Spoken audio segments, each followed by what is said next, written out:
গর্ভবতী মহিলাদের অনেক ঝুঁকি থাকে, তারা এখনো বোঝে না যে ডাক্তারের কাছে আসতে হবে, ডাক্তারের ট্রিটমেন্টের দরকার আছে।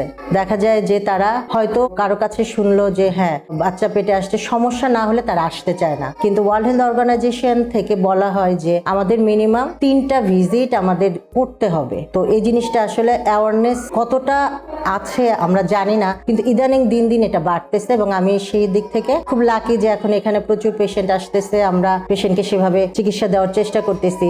দেখা যায় যে পেশেন্টগুলোর একটাই সমস্যা হয় যে আমাদের দেশে আসলে দরিদ্র দেশ, সেই হিসাবে তাদের যতটুকু সামর্থ্য সব দিয়ে তারা করতে পারে না। আরেকটা হচ্ছে যে অ্যাওয়ারনেস, তারা চায় না যে না আমরা যাব তার কাছে চিকিৎসা নেব, চিকিৎসা নিলে আমি ভালো হব, সেটা তারা ভরসাও পায় না। হ্যাঁ, এখন যেটা হচ্ছে যে আসার পরে আমরা দেখি যে কিছু কিছু পেশেন্ট আসলেই যথেষ্ট অসুস্থ, যেমন তার মধ্যে প্রেগনেন্সির মধ্যে দেখা যায় যে প্রি-এক্লাম্পসিয়ার পেশেন্ট গুলো, ওরা বোঝেই না যে এটা একটা বিশাল ঝুঁকিপূর্ণ রোগ। দেখা যায় যে হাই প্রেশার থাকে, পা ফোলা নিয়ে আসে, কিন্তু ওরা বোঝে না, ওরা ভাবে যে পা ফোলা বোধহয় এমনিই হয়েছে। তো দেখা যায় যে আমরা এক্সামিন করিয়ে আসার পর দেখা যায় যে এমন কিছু কিছু পেশেন্ট পাওয়া যায় যে সিভিয়ার প্রি-এক্লাম্পসিয়ার পেশেন্ট, দেখা যায় যে বাচ্চা নড়াচড়া বুঝতে পারে না, লেস ফিটাল মুভমেন্ট, সেটা তারা বোঝে না যে এটার কারণেও হাই প্রেশারের কারণেও হতে পারে। পরে আমরা এই পেশেন্টগুলোকে নিয়ে, পেশেন্টগুলো আসে, ওদেরকে দেই এবং দেখা যায় যে এই ফলো আপটা অ্যাটলিস্ট দেখা যায় যে শেষ পর্যন্ত ডেলিভারি পর্যন্ত আমি তার ফলো আপটা নিতে পারি না। দেখা যায় যে কনভালশন হয়ে যাচ্ছে,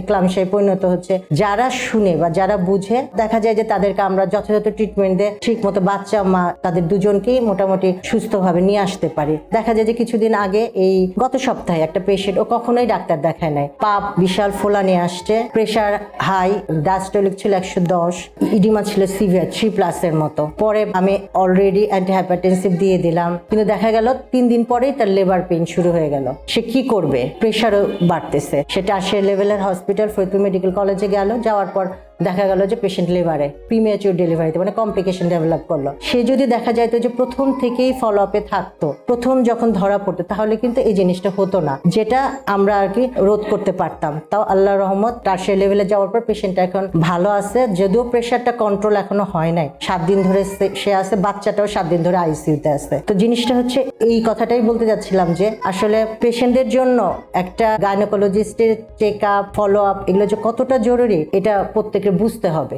এই জন্য আমাদের জন্য আসলে অ্যাওয়ারনেসটা খুব জরুরি, এটা ছড়াই দিতে হবে গ্রামে গঞ্জে বা উপজেলা লেভেল পর্যন্ত। তো আমরা আসি, দেখা যাচ্ছে আরো ইউনিয়ন বা গ্রাম লেভেলে যদি আরো এটাকে ছড়ানো যায় তাহলে খুব পেশেন্টও উপকৃত হয়। পেশেন্টগুলোকে, বাচ্চাগুলোকে আমরা হেলদি মাদার থেকে হেলদি বেবি আমরা আপনাদেরকে উপহার দিতে পারি। এছাড়াও আরো অনেক সমস্যা, গাইনোকোলজিক্যাল অনেক প্রবলেম নিয়ে অনেক পেশেন্ট আসে, সেগুলো অনেকটা প্রাইমারি লেভেল থেকে আমরা চিকিৎসা দিতে পারি, তারা অনেকটা ট্রিটমেন্ট পাইতে পারে। তো আমরা চেষ্টা করব, আমি চেষ্টা করতেছি যতদূর আমার সম্ভব পেশেন্টদের জন্য দরকার, যেমন আমি আমার হাসপাতালকে বলতেছি তারা তাদের ইয়েটা বাড়াক, ঘরে ঘরে যাক, তাদেরকে বুঝাইতে হবে যে আসে অন্তত ফলো আপ গুলো নেন, ডাক্তারের চিকিৎসাটা নেন, নিলে হয়তো আপনারা আরো সুস্থ থাকবেন, ভালো থাকবেন। গর্ভবতী মায়েদের প্রতি আমার একটাই উপদেশ, আপনি যত ভালোই থাকেন মিনিমাম 5-3 মাসের মধ্যে একবার অন্তত আপনি গাইনোকোলজিস্টের শরণাপন্ন হন। তারপরে কি করণীয়, তারপরে আপনি এটা আলটিমেটলি কিভাবে কি করবেন সেটা আপনি বুঝবেন, অন্তত বুঝতে পারবেন যে আমি পরবর্তীতে কি করতে পারবো। প্রথম 3 মাস নয় লাস্ট 3 মাসের মধ্যে অবশ্যই একটা